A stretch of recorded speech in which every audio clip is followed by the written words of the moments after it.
Snake River dams in the news again. You've been covering them. Why are they in the news again?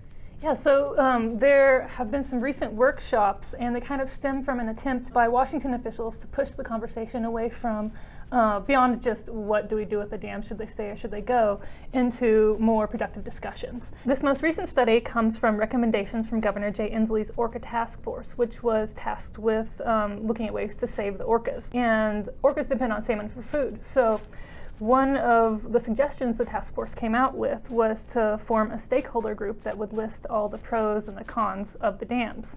So the study doesn't exactly make any suggestions on the fate of the dams. It's just supposed to guide the state's position when the federal government comes out with its draft environmental impact statement next month. The study was kind of controversial because some say that it was kind of just a waste of taxpayer money. It was $750,000 that they say wasn't reporting on anything new.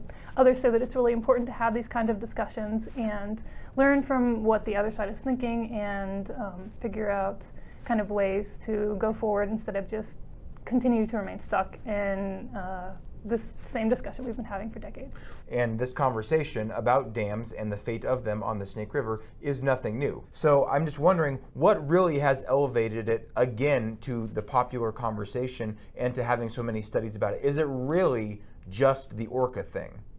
Yeah, so that was kind of the big question that people were asking in this recent Clarkston meeting. What's new? Why are we still talking about this years and years and years later?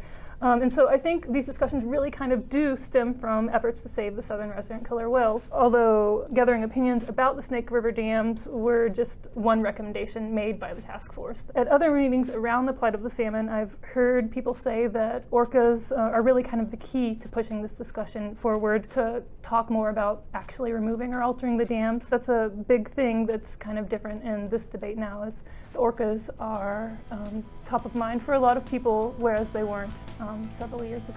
You can see all of Courtney's reporting at nwpb.org. Thank you for joining us here in the unique Northwest.